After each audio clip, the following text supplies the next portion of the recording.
Et j'ai grandi et vécu en montagne toute ma vie jusqu'à présent.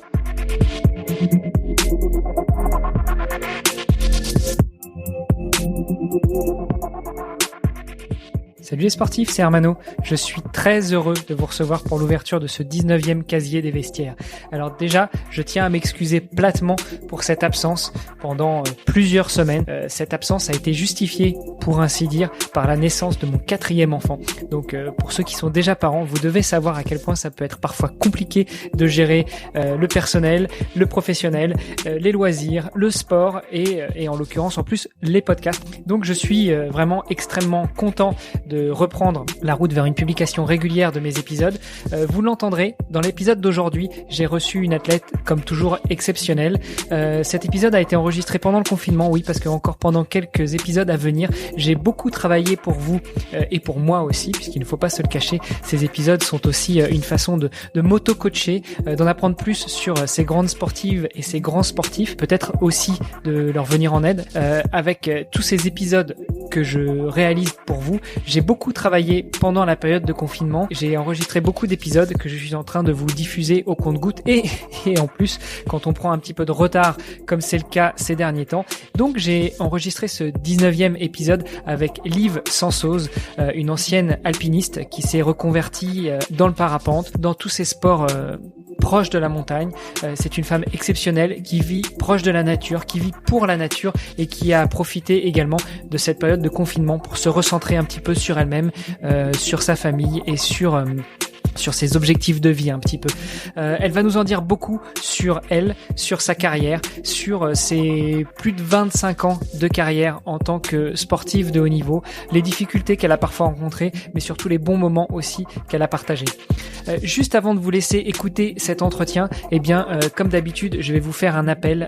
Le meilleur moyen pour aider le podcast Dans les vestiaires, pour lequel je nourris beaucoup de grandes ambitions, non seulement pour le podcast en lui-même, mais aussi pour venir en aide à toutes les sportives et les sportives de haut niveau ou en devenir, c'est d'aller sur les plateformes de podcast que vous connaissez et notamment l'Apple Podcast, de laisser une revue, si possible 5 étoiles, un petit commentaire. Ça va me permettre de remonter dans les rankings et surtout d'être visible pour les gens qui ne connaissent pas encore le podcast. Allez, assez parlé, je vous laisse avec cette magnifique interview avec Liv.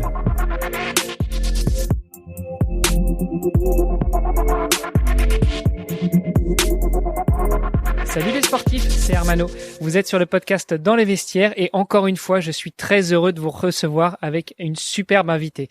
Alors j'avais un peu laissé de côté les sportives au profit plutôt des sportifs ces derniers temps, mais je suis super content d'avoir une sportive et en plus dans un sport que je n'ai pas encore exploré.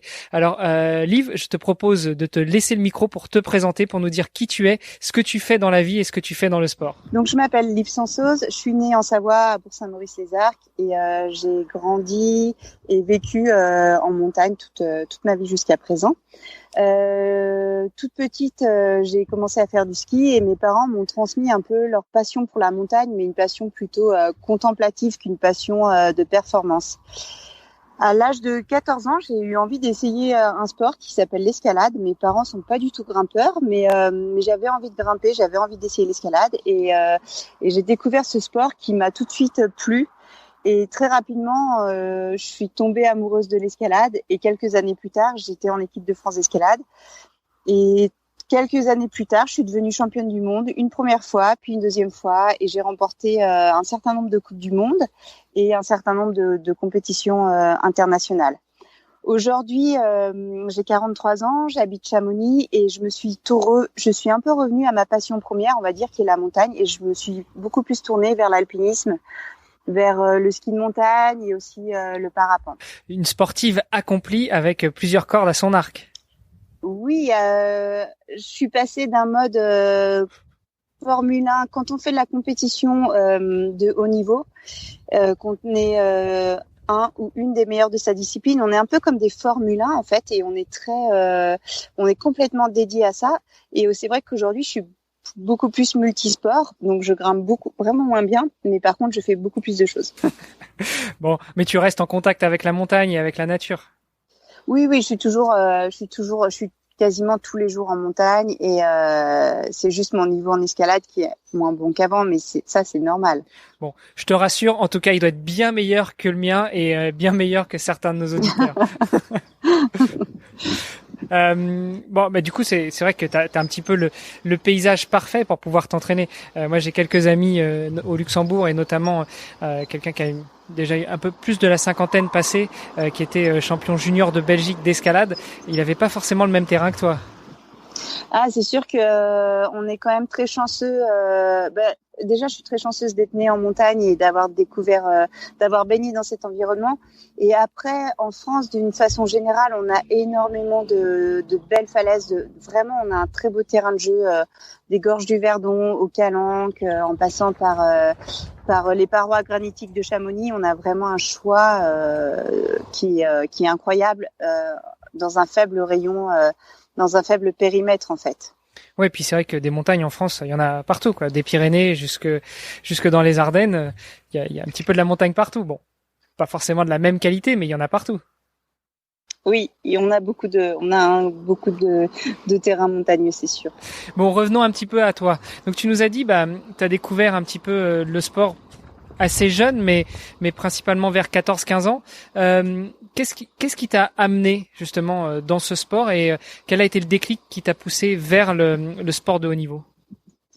Alors, dès que j'ai eu 10 ans, en fait, j'ai commencé à faire du ski de randonnée. Je voyais mon papa partir faire du ski de randonnée les week-ends avec des amis. Et moi, je faisais pas du ski de compétition. J'aime beaucoup skier et je lui ai dit, mais est-ce que je peux venir avec vous faire du ski de randonnée? Et il m'a regardé, il m'a dit, mais c'est pas vraiment un sport pour une petite fille. Tu sais, on marche pendant des heures, c'est un peu monotone et après on descend, c'est pas comme sur les pistes, c'est hors piste. Mais j'ai insisté, j'ai dit si, mais moi je veux faire ça, je veux essayer. Alors il m'a trouvé du matériel adapté, plus ou moins adapté, parce que quand on a 10 ans, les chaussures de randonnée ça n'existe pas. Les skis de randonnée à l'époque, des petits skis courts légers, ça n'existait pas non plus. Donc on a un peu bricolé, on a adapté du matériel et je suis partie avec eux. Une première sortie, une deuxième, et après j'étais tous les week-ends avec les adultes en train de faire du ski de randonnée et j'adorais ça. Et le fait d'être en montagne et parfois d'avoir à faire des petits pas d'escalade sur des arêtes ou sur des petits rochers, ça m'a beaucoup plu. Et je me suis dit, mais en fait, j'aimerais bien apprendre à grimper, ça me plaît, j'aimerais bien en faire plus. Et j'ai appris qu'il y avait la création d'un club d'escalade dans ma ville, à Bourg-Saint-Maurice, qui venait de se faire par un guide de haute montagne, un passionné d'escalade. Et du coup, j'ai demandé à mes parents de m'inscrire à ce club. Et au bout de peut-être au bout d'un mois, c'était les vacances de la Toussaint, et on est descendu grimper dans les Calanques, à côté de Marseille. Et là, je suis vraiment tombée amoureuse de ce sport. C'était fou. On avait du rocher blanc magnifique juste à côté de la mer, un entraîneur qui savait vous transmettre sa passion pour l'escalade et vous apprendre les valeurs et les belles choses. Et quand je suis revenue, je me suis dit, mais c'est ça que je veux faire. Et puis quand on est en club, on fait des compétitions. On commence par les championnats départementaux. Alors pour moi, c'était les championnats de Savoie. Et puis après les championnats régionaux, les championnats académiques. Et finalement, j'y allais vraiment sans savoir du tout ce que j'allais faire parce que j'étais toute jeune dans l'escalade. Et puis je gagnais les compétitions jusqu'à ce que je me qualifie pour les championnats de France. Et là, c'était super. J'étais vraiment heureuse de pouvoir me qualifier aux championnats de France comme ça, en ayant assez peu d'expérience au final. Et ces championnats de France ont été un peu particuliers parce que les 2 jours avant, en fait, donc ces championnats de France avaient lieu fin août. Et tout l'été, j'avais dit à mon papa, je veux qu'on aille faire le Mont Blanc, je veux faire le Mont Blanc, emmène-moi au Mont Blanc. Toutes les semaines, je lui demandais de m'emmener au Mont Blanc, que je voulais faire le Mont Blanc. Et toutes les semaines, il me disait, je peux pas, je travaille, on verra. Et là, t'avais quel âge? Là, j'avais 14 ans. Ok. Et il a cédé à la fin de l'été en me disant, ok, il y a un petit créneau, je peux me libérer au travail, on va au Mont Blanc. Mais c'était les 2 jours avant mes championnats de France d'escalade. Donc on a fait le Mont Blanc. Et le lendemain, je me retrouvais avec toute une foule, avec plein de jeunes grimpeurs qui avaient grimpé tout l'été, qui étaient hyper forts. Et moi, j'arrivais du Mont Blanc un peu fatiguée, un peu j'ai pas grimpé de l'été parce que le club s'arrêtait au mois de fin juin en même temps que l'école. Et j'étais un petit peu perturbée, un petit peu inquiète. Et puis finalement, je termine 3e de ces championnats de France, qui était complètement inespéré pour moi. Et ça m'a vraiment motivée. Et puis surtout, en discutant avec des copines qui étaient à cette compétition, j'ai compris qu'il y avait beaucoup de grimpeurs et de grimpeuses qui avaient des petits pans d'escalade chez elles. Et je me suis dit, ah, mais si on fait un pan d'escalade à la maison, alors je vais pouvoir m'entraîner tout le temps et je vais progresser. Du coup, je suis rentrée de ces championnats de France en expliquant à mon papa, il faut qu'on construise un pan, il faut qu'on fasse un mur. Il m'a regardé un peu bizarre, évidemment. Il était, mais de quoi tu nous parles? Mais où tu veux qu'on fasse un mur? Mais c'est quoi ça? Et puis, j'aurais dit, on fait un mur au grenier. Et ni une ni deux, le lendemain, on allait chercher des planches chez mon grand-père. Le surlendemain, on allait chercher des cailloux dans le torrent parce qu'il faut mettre des prises d'escalade sur le mur et qu'on n'en avait pas et que mes parents m'en achetaient pas forcément. Et on perçait ces cailloux et on a fixé comme ça des cailloux sur un mur qui faisait 4 mètres par 4. Et il y a des grimpeurs adultes de Bourg-Saint-Maurice qui ont appris qu'il y avait un mur d'escalade chez moi, qui sont venus et qui l'ont trouvé bien, mais ils m'ont dit, attends, et les prises, il faut quand même améliorer, on va t'aider, on va en acheter, on va en faire en bois. Donc petit à petit, le mur s'est amélioré. Et le mur de 4 mètres par 4, c'est devenu un très grand mur avec plein de dévers, plein de grottes et une bien plus grande surface. Et à partir de là, j'ai vraiment passé beaucoup de temps à m'entraîner. J'ai fait ma scolarité du lycée, j'ai passé beaucoup de temps à m'entraîner. Et à l'âge de 16 ans, j'intégrais l'équipe de France senior. Wow.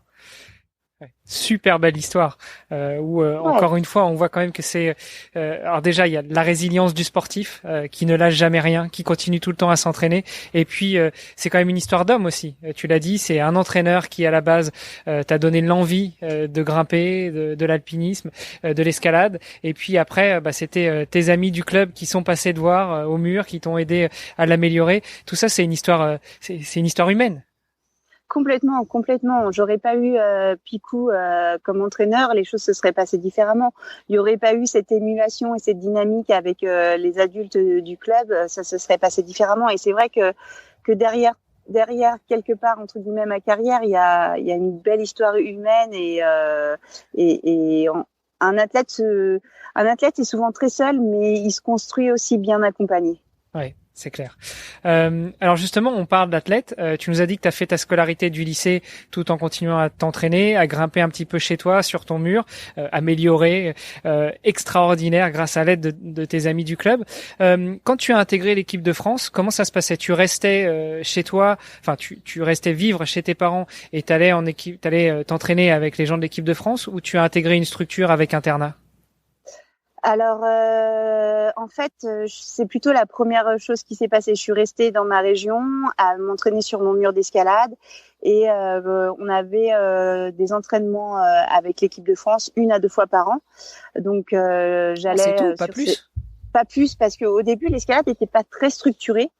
Et il y avait un pôle escalade qui se trouvait à Aix-en-Provence, mais moi j'avais pas vraiment envie d'aller là-bas. Et finalement, comme je progressais bien avec mon pan d'escalade, avec les gens avec qui je grimpais, je voyais pas vraiment de raison d'aller à Aix-en-Provence à 16 ans, loin de ma famille, et un peu, j'étais pas sûre d'aimer l'ambiance non plus. Je suis assez sauvage comme personne, et c'est vrai que j'ai passé des heures et des heures seule, hyper concentrée à m'entraîner dur, et je sais pas si je l'aurais fait de la même façon avec un groupe ou du monde autour. Donc la question, je me suis même jamais posé la question d'aller en pôle ou pas. Pour moi, c'était clair qu'il fallait que je reste m'entraîner avec mon mur d'escalade et faire ma scolarité avec mes amis du lycée. Ok, et donc lycée, ce qui veut dire bac, et après le bac, quelle a été ta décision? Alors, c'est sûr qu'à 18 ans, on sait pas exactement ce qu'on veut. J'avais beaucoup de possibilités. J'étais quand même très bonne élève. J'avais beaucoup de possibilités derrière le bac. Et puis, mais je savais que je voulais grimper et que je voulais continuer le circuit des Coupes du Monde et les championnats du monde. Donc, j'ai commencé à faire des études par alternance. Mes parents étaient opticiens et je me suis dit, je vais faire un BTS optique par alternance. Et l'idée, c'était que je sois deux jours par semaine en cours et le reste du temps, au lieu d'être chez un opticien en train de travailler, je m'entraînais. C'était un peu ce qu'on avait dit avec mes parents. Et ça m'a permis d'avoir beaucoup de temps pour m'entraîner. Et en même temps, j'ai intégré une structure qui s'appelait le CESMI, le Centre d'études pour sportifs de niveau international, qui proposait des cours un peu à la demande pour une école de commerce. Donc j'ai commencé certains cours en parallèle avec le CESMI parce que les cours de BTS optique ça me paraissait pas assez, et du coup je me suis dit je vais commencer les cours du CESMI en même temps. Ça me permettra d'être hyper flexible et de faire aussi autre chose. Et au final, le BTS optique m'a pas vraiment plu. L'école de commerce m'a pas vraiment plu, et j'étais hyper intéressée par l'aspect mental dans la performance.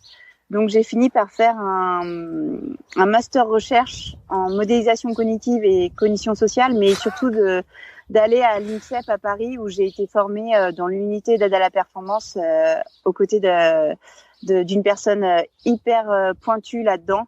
Et pour moi, c'était une super expérience. C'est le moment de lui rendre hommage. Tu peux balancer des noms, hein. Oui, Gilbert Avanzini, qui est à l'INSEP toujours et qui s'occupe des athlètes de l'INSEP au niveau de la prépa mentale et qui est une personne exceptionnelle. Donc tu n'étais pas douée que dans le sport, aussi dans les études? Non, on va pas dire douée. Je suis une grosse bosseuse. D'accord. Je suis une grosse bosseuse. Et très modeste a priori. Faut pas être trop modeste, faut pas être trop humble, faut être juste. Ok. Bon, donc tu nous as dit que t'as continué à grimper pendant ta scolarité au lycée, puis après pendant ton BTS en alternance. Après, t'as pris la décision de partir sur Paris pour aller à l'INSEP, pour rejoindre l'INSEP. Donc, j'imagine en tant que sportif de haut niveau, mais aussi pour ton master. Oui, et j'ai fait le gros de mes études entre l'université de Chambéry et Grenoble, et c'est vraiment juste la dernière année où je suis partie à l'INSEP. Ok. Voilà. Et pendant ce temps, je continuais de grimper, mais j'ai aussi adapté mes études il y a des années qui étaient assez chargées en compétition, et ça m'est arrivé par exemple de faire l'année de licence en France en 2 ans au lieu d'une année par exemple. Okay. Parce que j'avais beaucoup de déplacements, parce que j'avais pas mal de sollicitations, et que pour moi c'était évident que essayer de tout faire à un moment, c'est quand même pas possible. Donc j'avais la possibilité, j'étais allée voir les professeurs à l'université qui m'ont tout de suite compris ce que c'était que la vie d'un sportif de haut niveau, et qui ont lancé, je vais pas dire grâce à moi, mais en partie parce que je suis allée discuter avec eux et expliquer mes contraintes, qui ont lancé en fait à l'université de Savoie une plateforme avec des cours en ligne pour les autres sportifs de haut niveau. Donc je suis aussi contente d'avoir pu mettre ma petite goutte d'eau, ma petite pierre à l'édifice pour les autres sportifs derrière moi. Bon, donc tu mettais pas des pierres que sur ton mur d'escalade, tu as aussi mis des pierres pour cet édifice-là qui était d'aider aussi les autres sportifs de haut niveau. Voilà. Okay. Et je pense qu'on sert aussi à ça quand on devient plus on peut être aussi un exemple, on peut aussi faire avancer les choses pour soi et puis du coup pour les autres, et ça aussi c'est important. Oui, c'est aussi un point qui revient souvent dans les interviews des sportifs et sportifs de haut niveau que je reçois à ce micro, c'est la transmission du savoir, ou la transmission des compétences liées à cette carrière de sportif de haut niveau. Je voudrais revenir un petit peu sur les besoins que tu as rencontrés en termes de financement de ta carrière. Comment est-ce que finalement les premiers besoins sont nés? Parce que tu nous as dit que tu as étudié en étant dans ta région, donc j'imagine que tu vivais peut-être encore chez tes parents. Voilà. Comment est-ce que tes premiers besoins de financement sont nés finalement? Alors en fait, quand on est adolescent, c'est vrai que les parents ils sont quand même là pour nous soutenir. J'ai eu la chance d'avoir des parents qui me poussaient pas à faire de la compète, mais qui m'ont soutenu. La construction du mur d'escalade, elle avait quand même un petit coût. Toutes les prises qu'on a achetées après, elle avait un gros coût. Les prises, c'est extrêmement cher. Et puis surtout, mon premier billet d'avion pour aller à ma première Coupe du Monde, ça avait aussi un coût qui était assez important. Et j'ai quand même eu la chance d'avoir des parents qui ont pu me soutenir à ce niveau-là. Et une fois que j'ai intégré l'équipe de France, en fait, j'étais complètement prise en charge par la Fédération française de montagne et d'escalade. Et donc, j'étais étudiante, mes déplacements en Coupe du Monde étaient défrayés, et j'avais pas vraiment de gros besoins. Quand on a 16 ans ou 17 ans, on n'a pas vraiment de gros besoins. Donc c'était pas trop compliqué. Et en fait, ce qui s'est passé pour mon cas très précisément, c'est que j'ai eu la chance de gagner des compétitions internationales à 17 et 18 ans. Donc, je commençais déjà à gagner de l'argent à 17 et 18 ans. J'étais quelqu'un d'extrêmement timide, donc pour moi, aller voir des sponsors, c'était quelque chose de très délicat, parce que j'avais pas forcément envie, parce que j'aimais pas trop ça, et en fait, il a fallu que je me force un petit peu à ce niveau-là. Mais quand il y a une athlète de 18 ans qui vient, qui commence à gagner un certain nombre de coupes du monde, va faire des podiums, les sponsors, tout de suite, ils vous soutiennent. Donc, j'ai eu la chance de gagner très jeune des compétitions internationales, donc de gagner de l'argent et d'être suivie très vite par des sponsors qui m'ont aussi financé. Ouais. Je dirais que tu as eu... alors je crois pas trop à la chance. Moi je pense que la chance ce sont des choses qu'on provoque et qui nous permettent d'avancer. Mais c'est vrai que j'ai eu à ce micro aussi Pascal Gentil, combattant de taekwondo, 2 médailles de bronze aux Jeux Olympiques, et qui lui me disait écoute, le taekwondo c'est pas le foot ou c'est pas d'autres sports, parce que j'avais beau être champion du monde, j'avais beau être champion d'Europe, j'allais voir des sponsors potentiels qui me disaient qu'ils m'aimaient bien, qu'ils aimaient bien ce que je faisais, qu'ils trouvaient que j'avais un beau style, mais qu'ils avaient pas d'argent. Donc toi t'as plutôt eu du bol dans l'escalade. Bah alors après, ça reste évidemment, si on prend le football comme exemple, ce sont des millions où les joueurs sont payés des millions. Nous, on est vraiment des tout petits sports, on est des sports alternatifs, mais au final, on peut vivre aussi plus que correctement avec. On n'a pas besoin de millions pour vivre bien. Et voilà. Après, j'ai quand même gagné beaucoup de compétitions, donc mes salaires entre guillemets étaient aussi en fonction du fait, quand on a une athlète qui gagne plus de 50 compétitions internationales, voilà, elle est bien rémunérée. Ouais. Même si le sport est tout petit, même si le sport est pas trop médiatisé, il y a quand même tout un marché autour de la montagne, de l'escalade, et j'ai eu la chance où j'ai pu en profiter. Ok. Alors quand tu dis que tu touchais un salaire confortable après toutes ces compétitions que tu avais gagnées, qui est-ce qui te versait un salaire? Est-ce que c'était la fédération ou est-ce que c'était finalement tout l'amas financier que tu recevais de tes sponsors qui te permettait de te verser un salaire? Oui, alors la fédération, c'est une toute petite fédération. Des fois, on avait des primes de fin d'année, des fois non. C'était plutôt en fait les primes de compétition. À chaque compétition gagnée, il y avait une prime de compétition. Et en fait, j'avais pas de contrat de salaire avec aucune marque, mais j'avais des primes de compétition aussi avec les marques. Donc, quand je gagnais une compétition, je gagnais la prime de compétition et je gagnais le montant le plus élevé de mes 3 principaux partenaires, on va dire. Okay. Donc, sur chaque compétition gagnée, je gagnais une certaine somme d'argent qui peut être dérisoire pour certains, qui peut paraître beaucoup quand on a 18 ans et qui s'est un peu accumulé en fait. Alors, est-ce que c'est tabou de te demander si tu te souviens à peu près quels étaient les prize money, quels étaient les prix que tu gagnes sur des compétitions internationales, ou tu préfères garder ça pour toi? Non, en fait, c'était en francs déjà à l'époque. et je sais pas si est-ce que ça serait l'équivalent. C'était pas des grosses sommes, mais peut-être que c'était l'équivalent de 1 500 € ou 2 000 € maintenant. Ouais, par compétition. Quand on gagne une quinzaine dans l'année, c'est déjà pas mal.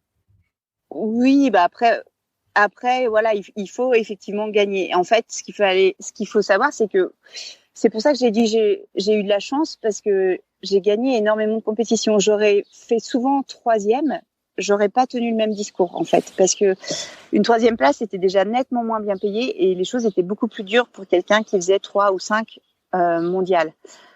Dans mon cas, j'étais soit 1, soit 2 la plupart du temps. Donc voilà, j'aurais été 10e mondiale en Coupe du Monde, j'aurais pas du tout tenu le même discours que je viens de tenir maintenant. Ok. Donc tu nous as dit que la fédération était une petite fédération, mais tu nous as dit quand même avant aussi que ils prenaient en charge tous tes déplacements, que ce soit en France ou à l'international. Donc du coup, effectivement, tout ce que tu gagnais avec tes primes de compétition et puis avec tes primes que te versaient tes sponsors, c'était finalement de l'argent qui te permettait de vivre et puis même de mettre de côté. C'était de l'argent de poche ou c'était de l'argent oui, c'est de l'argent que j'ai pu mettre de côté aussi. En fait, surtout comme je le répète, à 18 ans, en fait, on n'a pas énormément de frais. Enfin, moi, j'avais mes études 18, 20 ans, 21 ans. J'avais vraiment pas beaucoup de frais. Je me suis acheté une voiture et je payais mon logement d'étudiante et en fait, c'était pas, voilà, les études à l'université coûtent pas grand chose. J'avais vraiment pas besoin comme mes partenaires me donnaient tout ce que j'avais besoin en matériel, et que j'avais ce qu'il me fallait pour grimper tout le temps partout, j'ai pas eu des gros frais. Ok. Donc du coup, si je te demandais de quantifier une saison d'escalade, tu saurais peut-être même pas me dire à peu près combien ça pouvait te coûter dans une année. Ouais, ça je saurais pas dire le coût de ma saison. Elle était pas, en fait, elle me coûtait rien puisque tous mes frais de déplacement pour les entraînements de fédé ou les compétitions étaient pris en charge par la FFME, la Fédération française de la montagne et de l'escalade. Donc, à partir du moment où je montais dans ma voiture pour aller à l'aéroport, le kilomètre était remboursé. Et ensuite, tant que je faisais mes études, je m'entraînais encore beaucoup sur mon mur d'escalade personnel. Donc, j'avais assez peu de déplacements. J'avais des déplacements entre mon université et mon mur d'escalade. Et ensuite, il y avait aussi des murs d'escalade à Chambéry et à Grenoble, là où je faisais mes études. Donc, une année d'escalade me coûtait pas cher du tout. Ok. Donc tu nous l'as dit, tu as fait quelques années au plus haut niveau. Qu'est-ce qui après t'a fait changer d'avis, t'a fait revenir dans le monde réel, on va dire? Alors, j'ai pas changé d'avis. En fait, assez bêtement, j'ai eu un accident assez grave aux États-Unis en essayant de travailler une voie dure. Enfin, je travaillais une voie dure. Donc, en escalade, on a des cotations. Quand on commence, on est dans le 5. Quand on grimpe un peu, on est dans le 6. Donc, le 6A, le 6B, le 6C. Après, on passe au 7. Et à l'heure actuelle, les meilleurs grimpeurs, ils sont dans le 9A, le 9B, le 9B+, et grimpeuses. Et moi, à mon époque, on était dans le 8C+. Les meilleures femmes, on était 2 femmes à avoir fait du 8C+, dans les années 2000. Et donc, j'étais retournée aux États-Unis pour faire un deuxième 8C+, que j'avais envie de faire. Et j'ai eu un accident d'escalade là-bas à cause d'une erreur d'assurage. La personne qui m'assurait ce jour-là a fait une bêtise et m'a mal assurée, ce qui a provoqué, en fait, elle m'a lâchée en gros et je suis arrivée très violemment de plus d'une dizaine de mètres au sol. Et cet accident m'a beaucoup perturbée parce que j'ai perdu confiance dans les assureurs, j'ai cru que j'allais mourir et aussi j'étais blessée. Donc j'ai pas pu reprendre les compétitions d'escalade de l'année qui étaient prévues parce que j'étais blessée. Mais surtout derrière, c'était très dur psychologiquement pour grimper. J'avais toujours peur que la personne qui m'assure allait me lâcher. Donc ça a été une période de ma vie qui était assez compliquée parce que personne pouvait vraiment m'aider, personne vraiment comprenait. Moi-même, je savais pas pourquoi j'arrivais plus à grimper, pourquoi ça fonctionnait pas. Et je me suis dit je vais lâcher, j'arrête l'escalade et si un jour j'ai envie de m'y remettre, si c'est vraiment le sport qui est le plus important pour moi, je m'y remettrai. Et c'est pour ça que j'ai refait plus de montagne parce qu'en montagne on tombe pas, en général les voies peuvent être engagées ou quoi, mais c'est quand même entre guillemets interdit de tomber en montagne, alors qu'en escalade comme on se pousse tellement au maximum, on a toujours des chutes. Et ça m'a permis de me mettre au parapente, de retourner plus à la montagne parce que comme je l'ai expliqué au début, quand on est athlète de haut niveau, on est tellement 100% dédié à son sport qu'on n'a pas le temps derrière d'aller faire des journées de montagne à 15 heures en altitude, dans le froid. C'est pas possible, on s'entame trop. Donc, cette période, elle m'a donné un peu la possibilité de revenir à la montagne. Et puis, quelques années, je me suis dit, je réessaye de grimper en falaise, de voir ce que ça donne. Et en fait, le plaisir est revenu. Et quand le plaisir est là, derrière, les choses, elles s'enchaînent assez bien. Ouais. Et donc, du coup, maintenant, tu es sur tous les tableaux.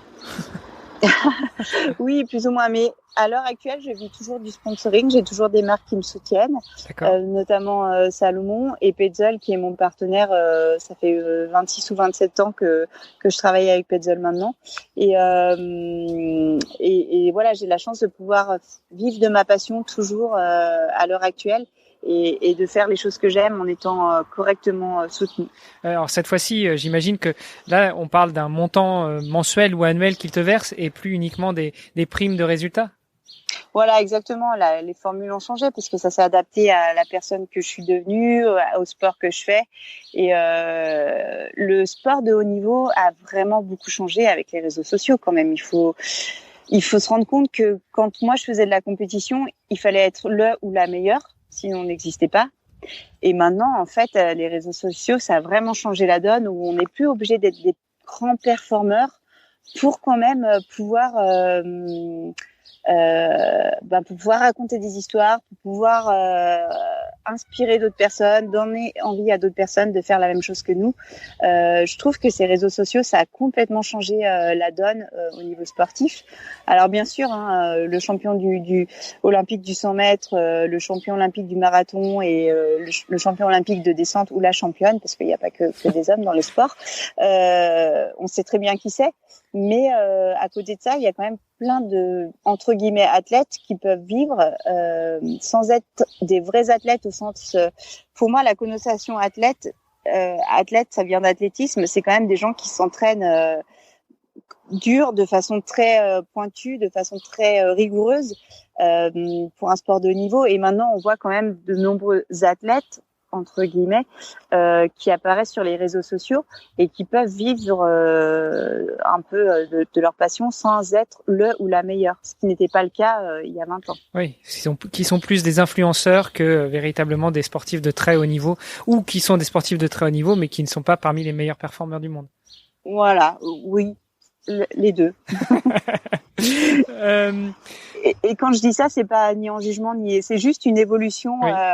C'est une évolution qu'on constate et qui est assez flagrante. Et il y a pour les nouvelles générations en fait qui sont là-dedans, qui sont nées avec ça, ça peut leur paraître normal. Mais moi, je me souviens très bien que en 95, en 96, en 97, fallait être la meilleure. Sinon, personne vous connaissait. Et maintenant, ça a tellement tout changé. C'est assez intéressant. Ouais.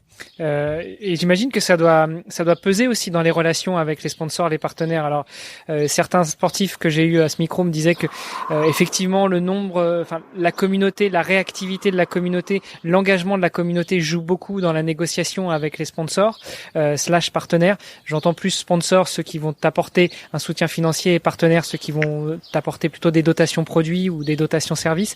Mais donc j'imagine que ça change un peu la relation avec tes partenaires, que tu sois très, le mot me vient plus en français, très célèbre, très populaire sur ces réseaux sociaux ou pas? Ça change pas la relation, ça en fait partie en fait. C'est plutôt quelque chose à intégrer. C'est quelque chose à intégrer. Ça doit pas changer la relation, ça en fait partie. On sait que maintenant, le métier d'athlète, c'est pas être être le ou la meilleure. C'est il faut être très très bon dans ce qu'on fait, mais il faut être aussi un bon storyteller, un bon photographe, un bon caméraman, un pilote de drone, maîtriser l'anglais. Et qu'est-ce que je peux oublier? Un bon communicant, ouais. Un bon communicant, voilà. Quand je dis storyteller, oui, un bon communicant. Et c'est vrai que ça, avant, on n'avait pas à le faire. Mais c'est quelque chose qu'on doit intégrer comme tout métier. Peut-être que un cordonnier avant, je prends vraiment un métier basique, mais un cordonnier avant, il procédait d'une façon et que maintenant, il doit intégrer d'autres techniques, d'autres méthodes, d'autres matériaux pour continuer d'évoluer dans son métier. Et nous, c'est un peu la même chose. Je pense que on se fait bousculer par ces réseaux sociaux, mais on apprend aussi. Il y a des choses intéressantes. On apprend aussi et ça nous oblige aussi à être toujours bien renseigné, actualisé et d'être aussi au contact avec les jeunes pour savoir comment ils font, qu'est-ce qui se passe, enfin, voir eux comment ils gèrent ça, quoi. Moi, je trouve on a tellement à apprendre des jeunes à ce niveau-là, c'est assez drôle. Alors, c'est marrant, hein, on reboucle sur ce qu'on disait au début, la résilience, le fait que les sportifs apprennent toujours systématiquement à se réinventer, à suivre la tendance et puis à aller de l'avant. Ouais, complètement. Je pense, en tout cas pour ma part, j'ai toujours envie de progresser et d'évoluer, et c'est ça qui donne aussi un sens un peu à ce que je fais, et voilà, j'ai pas envie d'être sur mes lauriers ou sur bon, j'ai une super carrière, je peux me reposer dessus. Je trouve que c'est intéressant le monde bouge très très vite. On est en 2020, ça bouge à une vitesse incroyable. Nous, faut qu'on bouge aussi avec. C'est un petit peu moins bougé ces 3 derniers mois avec la crise sanitaire, mais bon. Ça a peut-être moins bougé pour plus bouger derrière. Hein. C'est sûr. Et d'ailleurs, la question que je t'ai pas posée, comment ça s'est passé pendant cette crise? Comment est-ce que t'as géré ça? T'es resté confiné? T'en as profité quand même un petit peu pour te balader en montagne? Comment ça s'est passé? Alors, évidemment, en fait, on s'est confiné ici sur Valseny, où on savait pas. Nous, en France, on nous a d'abord mis 15 jours de confinement. Et on savait pas exactement ce qu'il allait se passer derrière, même si on se doutait que ça allait durer bien plus longtemps. Les jours avant le confinement, j'étais au sommet du Mont Blanc et j'ai décollé du sommet du Mont Blanc en parapente en fin de semaine avant qu'on soit confiné le mardi, je crois, parce que je me suis dit oula, on va être confiné, il faut en profiter au maximum. Donc on est allé se faire un petit Mont Blanc et puis après on s'est posé tranquillement et au bout d'une semaine on s'est dit bon, ça va durer vraiment, il faut qu'on fasse quelque chose. Et en fait, on s'est dit on va développer quelque chose qu'on n'a jamais eu l'occasion de développer. On va faire notre jardin. On a acheté des poules. On s'est dit on va faire le maximum de choses qu'on peut faire de nous-mêmes. Et c'est un bon moment pour apprendre plein de choses qu'on avait envie de faire et qu'on savait pas faire. Donc on a appris à faire vraiment du bon pain. Moi, je me suis mise à la couture. Je me disais tout le temps, il faut que je me mette à la couture, c'est super pour réparer les sacs à dos, pour les trucs. J'avais aucune idée de comment faire, de comment m'y prendre. Ça m'a donné l'occasion. On a pu faire un beau potager. On a des œufs frais tous les jours avec nos 5 poules et on a appris aussi à fabriquer d'autres choses. Donc, c'était un moment assez intéressant. Après, au bout d'un petit moment, il fallait quand même marcher un peu. On habite juste à côté d'un chemin dans la forêt, donc voilà. Moi, je marchais régulièrement tous les jours. Je suis pas allée faire de la montagne, je suis pas allée faire de l'escalade, je suis pas allée faire du parapente, mais en revanche, je marchais tout le temps. Bon, c'est bien quand même que tu restes en forme.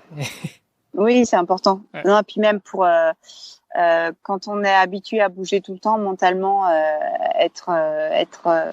moi je peux pas regarder la télé en fait, c'est impossible. Donc voilà, les écrans. Au début, on était un peu pendus aux infos. Et au bout d'un moment, on s'est dit avec mon compagnon, non, en fait ces infos, elles sont à moitié justes, à moitié fausses, elles se contredisent. Donc on a décroché des infos, on a décroché de tout ce qui était un peu anxiogène, on va dire, et on a profité d'un autre rythme et de pouvoir faire d'autres choses. Alors, est-ce que pendant cette période de confinement, tu l'as dit, tu as toujours des partenaires qui te soutiennent, donc Petzl et Salomon, entre autres. Je sais pas s'il y en a d'autres, mais si c'est le cas, c'est le moment de les balancer, de donner les noms. Oui, une très belle marque qui s'appelle C2Summit, qui fait plein d'articles vraiment hyper fonctionnels, comme des sacs de couchage, des matelas, mais aussi des dry sacks, enfin plein de choses pour le bivouac, plein de choses pour le camping. C'est une très jolie marque. Bon, on leur rendra hommage et voilà. Enfin, tu leur as rendu hommage. Et du coup, pendant cette période de confinement, est-ce que, comme il y avait plus de compétition, comme il y avait plus forcément de mise en avant de leur image, est-ce que ça a remis un peu en cause la relation, ou est-ce que tu es resté toujours en contact avec eux et puis vous vous êtes mis d'accord sur la suite? Non, en fait, c'était même complètement l'opposé. Les sponsors et les partenaires nous ont énormément sollicités sur cette période de confinement. parce que eux souhaitaient toujours inspirer leur audience, toujours montrer des belles images. Et j'ai un partenaire vélo qui s'appelle iBike, j'ai un partenaire parapente qui s'appelle Ibuc. Par exemple, le partenaire vélo nous a demandé est-ce que vous pouvez montrer quelque chose, vous faites du vélo dans votre maison, ou enfin tous les sponsors et les partenaires nous ont vraiment sollicité pour qu'on crée du contenu, qu'on leur donne du contenu, même si c'était pas du contenu d'escalade. Petzl nous a sollicité pour nous demander envoyez-nous vos meilleures playlists, montrez-nous comment vous vous entraînez dans la maison. Donc il y en a qui montraient des photos où ils grimpaient leur bibliothèque dans la maison. Enfin voilà, il y a eu en fait plutôt un regain de demande à fournir des images de qu'est-ce qu'on fait pendant ce confinement. Et c'était assez drôle. Et après, pour ma part, personnellement, j'ai continué à partager des images de montagne en expliquant donc des images d'expérience et d'ascension passée, mais en racontant l'ascension un peu plus détaillée et en précisant que cette ascension avait été faite à telle date ou telle date, parce que personnellement, ça m'inspirait pas forcément beaucoup de voir quelqu'un grimper sa bibliothèque. Moi, je voulais voir des images de montagne, des belles images, et je me suis dit, je vais continuer de partager des belles images de montagne parce que c'est ça qui m'inspire et peut-être que c'est ça qui donne envie aussi aux gens qui me suivent. Oui, et puis ça donne peut-être aussi un point de chute à ton auditoire et de se dire après ce confinement, voilà un endroit où je pourrais aller, voilà quelque chose que je pourrais faire. Merci Liv de nous avoir inspirés. Oui, peut-être. Tout à l'heure, on a parlé d'évolution, on a parlé de relations avec les partenaires. Tu nous as dit que à cause de ton accident, tu avais mis un terme prématuré à ta carrière d'alpiniste dans l'escalade. Comment est-ce qu'à ce moment-là, la relation se passe avec tes partenaires justement? Alors, j'imagine que là, effectivement, c'était pas forcément une décision réfléchie, c'est arrivé comme ça, comme un cheveu sur la soupe. L'accident, tu l'avais pas prévu. Malgré tout, comment est-ce que on explique à ses partenaires que ça va pas continuer, ça va pas être possible, et comment est-ce que on négocie pour qu'ils continuent à t'accompagner, ou comment est-ce qu'on trouve d'autres solutions? Oui, effectivement, c'est une bonne question. Donc, en quelque sorte, j'étais un peu au sommet de ma carrière en escalade à ce moment-là, quand j'ai eu cet accident qui m'a arrêté net. Alors, il n'y a aucun sponsor qui vous arrête un contrat comme ça du jour au lendemain suite à un accident. Hein. En tout cas, pas dans nos sports. Je pense qu'il y a personne qui le fait. L'année suivante, moi, je pensais repartir comme avant, donc mes contrats n'ont pas tellement bougé en fait. L'année d'après, par contre, oui, mes contrats ont diminué parce que je faisais plus de compétition, j'arrivais plus vraiment à grimper. Donc, mes contrats ont diminué, mais ils ont aussi évolué parce que j'ai trouvé d'autres partenaires qui m'ont sollicité, par exemple comme le Club Med, qui me demandait de faire des démonstrations dans des villages du Club Med, en Turquie, en Malaisie. Donc, en fait, mes partenariats ont aussi évolué à cette période-là. C'est sympa des contreparties comme ça. Quand on te demande d'aller faire des démonstrations en Malaisie ou autre, t'en profites pour prendre quelques jours de congé autour de la démonstration, j'imagine. Pas tellement. En fait, j'y allais vraiment pour la semaine. Là-bas, mais comme les démonstrations c'était que 2 heures par jour, j'avais du temps tous les jours en fait. Ouais. Du coup, ça tombe bien, tu nous parles un petit peu de tes partenaires, des contrats qui ont évolué. Est-ce que tu serais d'accord pour nous parler un petit peu Attends, je vais reformuler la question. Tu nous as dit que tu étais plutôt quelqu'un de très timide, que tu avais du mal à aller vers les partenaires, vers des sponsors, à la recherche de sponsors. Comment, dans ce cas-là, quand on est quelqu'un de timide, on monte un dossier de sponsoring? À quoi ça ressemble? Et puis, la première relation avec un premier partenaire potentiel, comment ça se passe?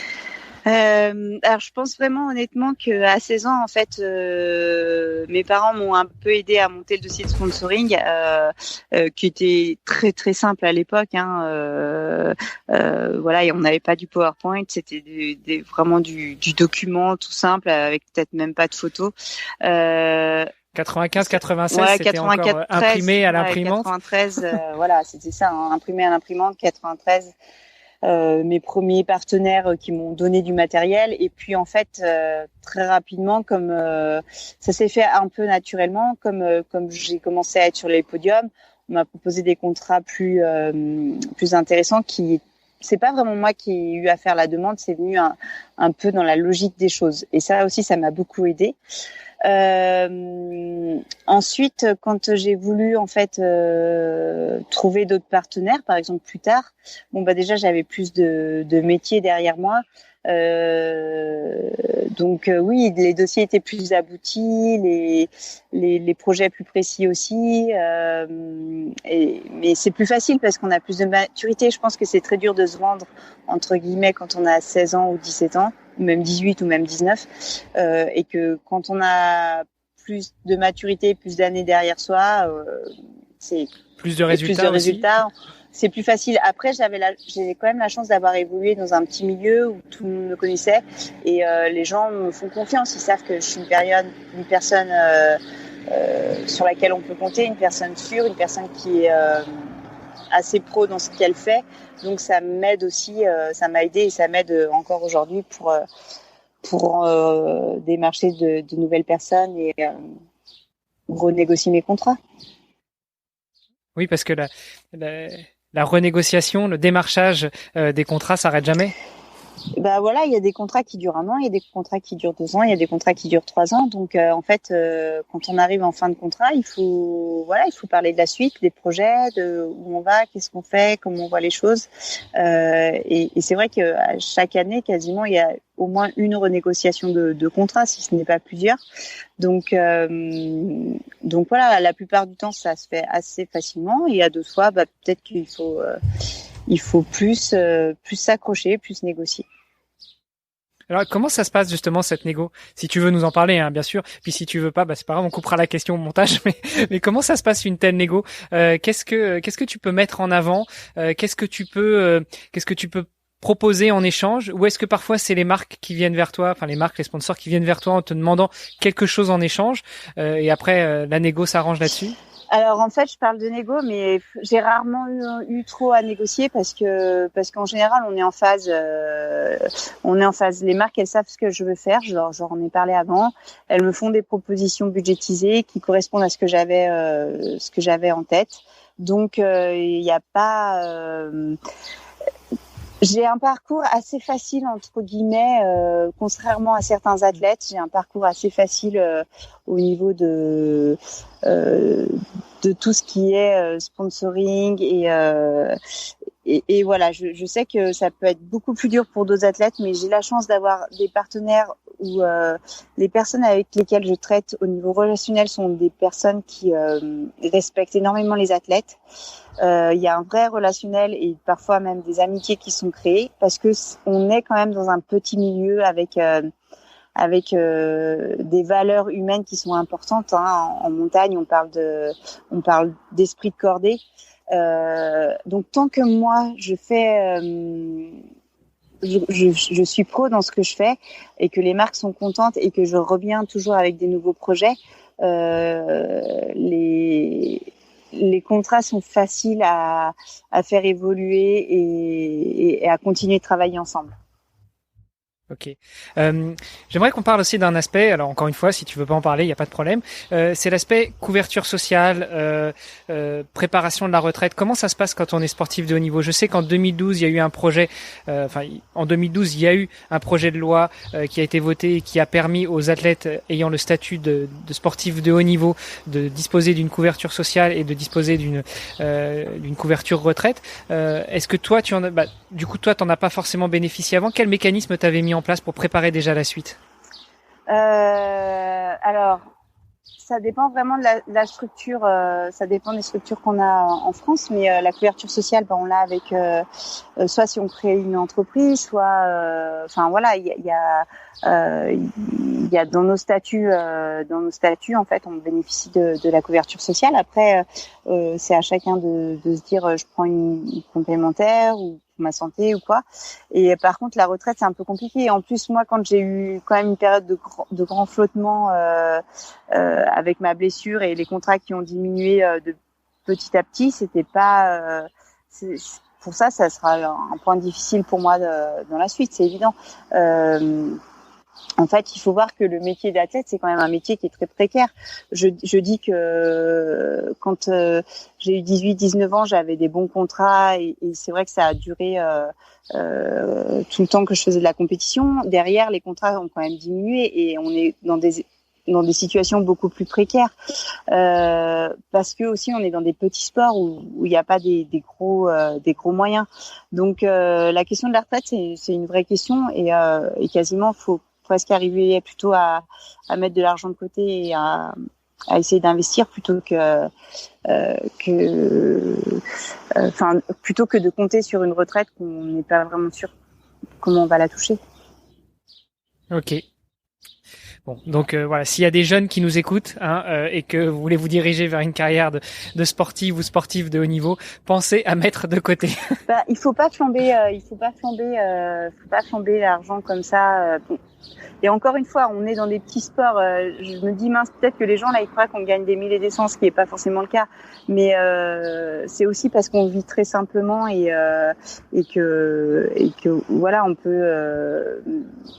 on n'a pas de gros frais, de grosses dépenses. Mais moi, j'ai fait aussi un choix par écologie de plus voyager, par exemple. Donc c'est vrai que j'ai pas de billet d'avion dans l'année à acheter. Je veux être en local, je veux faire du sport localement, rester en Europe en tout cas. Je suis pas partie en expédition depuis des années parce que j'ai fait le choix plutôt par souci écologique que par souci financier, mais au final, voilà, une expédition, ça coûte vraiment très cher. Là, j'en fais pas, et voilà, on vit aussi plus simplement. On pourrait se faire des superbes voyages, mais à un moment, il faut pas flamber non plus. Il faut pas brûler la bougie par les deux bouts, quoi. Bon, là, tu pourras plus partir en vacances de toute façon. Maintenant que tu as des poules, il va falloir les entretenir. Ça, c'est sûr que les poules et un jardin, ça vous retient, mais on a toujours des amis qui peuvent venir s'en occuper et récupérer les œufs. Bien sûr, bien sûr. En tout cas, tu m'as fait un très beau pont, une très belle transition, parce que tu parles d'environnement, et je voudrais qu'on parle un petit peu de ce beau projet auquel tu as participé, avec notamment Stéphane Toureau, qui est déjà passé à ce micro, avec Mathieu Navillot, qui était l'instigateur du projet, qui s'appelle Une bouteille à la mer. Alors, on a souvent des images des sportifs qui leur collent à la peau, par exemple les apnéistes, et j'en parlais avec Stéphane, qui nous dit, et d'autres apnéistes que j'ai eu. On a l'impression que les apnéistes sont des gens assez introvertis, assez refermés sur eux-mêmes. Je pense que l'image qui colle aussi aux alpinistes, c'est d'être très intéressé à l'environnement. Est-ce que tu pourrais nous parler de ce projet et puis ce qui t'a motivé à y participer? Oui, bien sûr. Donc le projet Une bouteille à la mer a vraiment été existé sous l'impulsion de Mathieu Navillot, qui est un skieur freeride, on va dire, un skieur de montagne. Derrière ce projet, en fait, moi, je suis déjà impliquée dans différentes associations pour l'environnement, mais ce projet, il était intéressant parce que il était très spécifique par rapport aux déchets. Il y avait une démarche qui était particulière. Il rassemblait un certain nombre d'athlètes. Enfin, moi, quand il m'en a parlé, j'ai pas réfléchi pendant 500 ans. Est-ce que je veux m'investir ou pas, hein. Je lui ai quasiment dit oui tout de suite. Je serai présente. Je descends à Fréjus à mes frais, et comme tous les autres athlètes, on est tous descendus à nos frais. On a tous fait cette opération à nos frais, et aujourd'hui, en fait, les actions continuent parce que on a créé notre bureau, l'association, et on va continuer à mener des actions dans le sens protection de l'environnement, dans le traitement des déchets. Donc, il y a un milieu qu'on connaît très bien, qui est le milieu de l'outdoor. Donc, on voit en fait ce qu'on produit comme pollution en termes de déchets quand on a du matériel, quand on reçoit des vêtements. Voilà, on s'en rend très bien compte, et on veut vraiment faire quelque chose à ce niveau-là. Et puis après, pourquoi pas faire ces démarches, étendre ces démarches à d'autres milieux qui sont pas que le milieu de l'outdoor et de la montagne. Ouais, en tout cas, on aura, j'espère, l'occasion d'en reparler, parce que c'est un très beau projet, et je me suis engagé auprès de Mathieu à essayer d'en parler aussi, de le suivre, et puis pourquoi pas essayer de joindre à l'association une fois qu'elle sera définitivement créée, et puis inviter toutes nos auditrices, tous nos auditeurs à faire de même, parce que je pense que c'est vraiment un projet qui vaut la peine d'être suivi, et puis dans lequel on peut s'engager pour l'environnement. Tout à fait. Écoute Liv, juste avant de te laisser, parce qu'on arrive bientôt à l'heure d'enregistrement et je voudrais pas prendre trop de ton temps, j'aime bien poser quelques questions, passer mes invités à l'épreuve des questions, tu peux y répondre soit du tac au tac, soit prendre un peu plus de temps, enfin, sens-toi à ton aise. Est-ce que ça te va comme programme? Oui, parfait.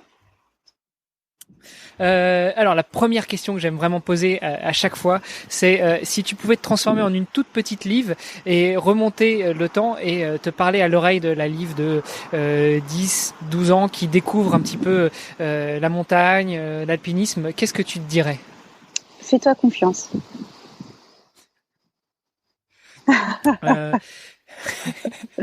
Quel a été ton meilleur souvenir de sport, que ce soit dans ta carrière ou après? Alors j'ai 3 souvenirs très forts, on va dire. Mes premiers championnats du monde senior, ça restera vraiment un souvenir tellement puissant, tellement gravé dans ma mémoire.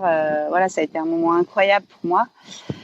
Le deuxième souvenir très fort, c'est un souvenir d'une aventure humaine en fait où on était une petite équipe de 4 personnes à emmener grimper une amie à nous qui s'est retrouvée paraplégique suite à un accident en montagne. Et on est allé l'emmener grimper sur la paroi d'El Cap, El Capitan, au Yosemite. Donc c'est une paroi qui fait quasiment 1000 mètres de haut. On a passé 4 jours en paroi à dormir sur un portaledge, à hisser notre eau, notre nourriture, nos duvets, notre portaledge. Le portaledge, c'est une petite plateforme en fait en toile qu'on tend avec des tubes et qu'on accroche à la paroi. Et donc Vanessa, notre amie qui est paralysée, elle a plus du tout l'utilisation de ses jambes, elle a même plus d'abdos en fait. Et on fixait la corde pour elle tous les jours sur 100 mètres, sur 50 mètres, un autre 50 mètres, un autre 50 mètres. Donc on progressait comme ça chaque jour de 100 mètres ou de 150 mètres.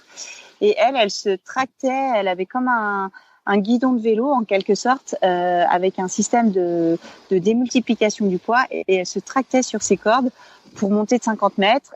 On hissait vite le portaledge à côté, elle pouvait se reposer sur le portaledge, on refaisait 50 mètres, elle se rehissait sur 50 mètres et donc c'est une aventure sur le terrain qui a duré 4 jours.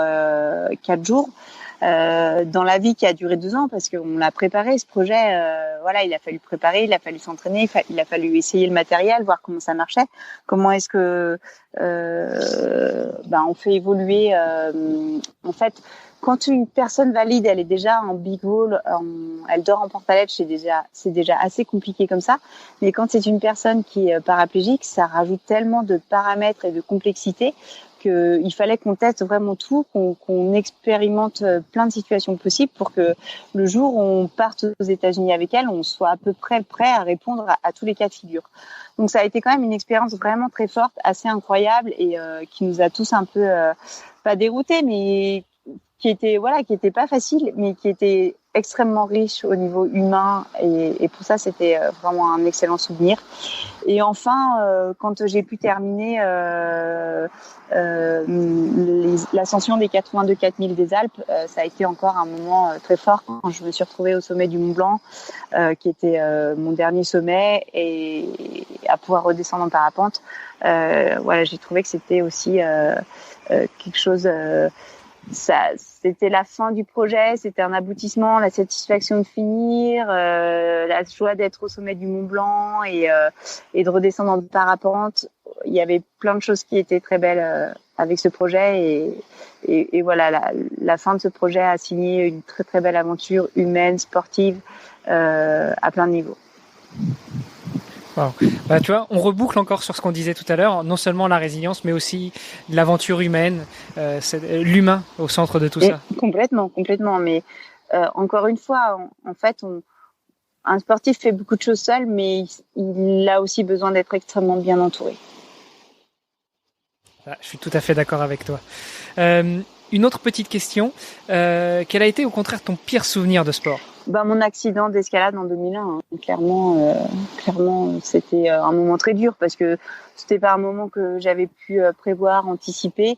C'était un moment où j'ai été victime d'une erreur de quelqu'un. J'étais pour rien dans cet accident et ça a été très dur de entre guillemets me relever suite à cet accident, même si ça m'a pris des années et voilà, c'est pas un bon souvenir. Et justement, on n'en a pas parlé pendant que tu nous parlais de ton accident tout à l'heure, mais dans l'escalade, est-ce que c'est toi qui choisis ton assureur ou c'est imposé par l'organisation lors des compétitions? Parce que c'est quelqu'un en qui tu as déjà une confiance particulière. En compétition, c'est imposé par l'organisation. En revanche, quand on grimpe en falaise, en coin dehors, c'est nous qui grimpons avec nos amis. Et là, j'étais dans un contexte un peu particulier, c'est que les amis avec lesquels je grimpais venaient de partir en Australie et que je tournais en fait un film sur ce projet de voix et il fallait qu'on termine les images. Et du coup, c'est la compagne d'un des caméramans qui m'a assuré ce jour-là. C'est vrai que je me suis pas vraiment posé trop de questions parce que je la voyais à la falaise un peu tous les jours, mais j'aurais peut-être dû me dire est-ce que cette personne est vraiment capable de m'assurer correctement, de tout faire bien. C'est pas des questions que je me suis posées parce que ce sont pas des questions que je me suis posées parce que pour moi c'était logique que si elle était là à la falaise tous les jours, elle savait bien assurer. Si on parlait un petit peu de la relation avec tes partenaires, tes sponsors, une question peut-être rapide ou pas, quelle a été ta meilleure relation avec un partenaire? Ma meilleure relation avec Salomon, indéniablement, je pense que c'est vraiment mon interlocuteur principal à Salomon, qui s'appelle Bruno Bertrand, est vraiment une personne extraordinaire. Il est vraiment humain, il comprend les choses, il est visionnaire, il a un respect pour ce qu'on fait qui est assez incroyable et il est juste. Et quand un de vos sponsors vous dit merci ce que tu fais pour nous, c'est très rare en fait de l'entendre. Et c'est vrai que Bruno Bertrand a été le premier à me le dire ça fait 27 ans maintenant que je vis du sponsoring, plus ou moins on va dire, parce qu'il y a eu des périodes où j'avais moins de contrats, mais ça fait 27 ans que je suis dans le milieu et c'est la première personne que j'ai rencontrée qui avait ces valeurs humaines-là et qui pouvait dire merci pour ce que tu fais pour nous. Bah écoute, c'est bien noté et encore une fois, tu as bien rendu hommage à tes partenaires. L'avant-dernière question, si tu pouvais faire quelque chose différemment, qu'est-ce que tu ferais? Moins timide, aller encore plus de l'avant et oui, il y a des choses que j'aurais gérées différemment, c'est certain. Après, je pense que on fait un peu comme on peut au moment, à l'instant T.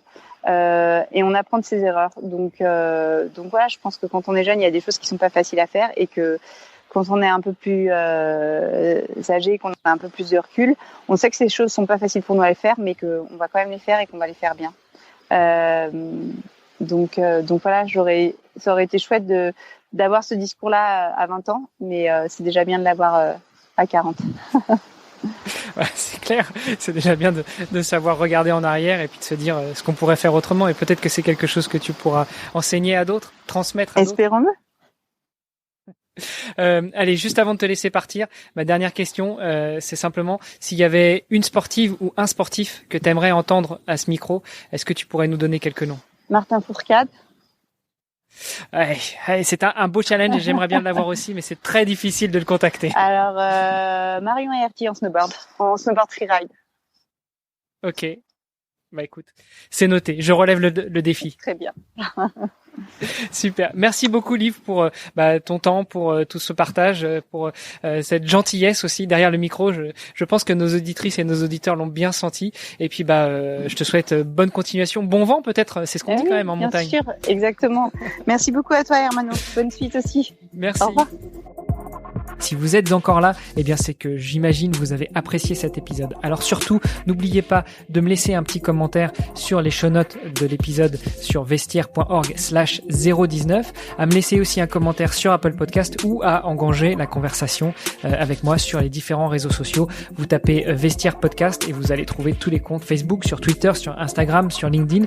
Je me ferai un plaisir de revenir vers vous. Allez, sur ce, je vous embrasse et je vous dis à dans 2 semaines pour un prochain épisode. Salut les sportifs.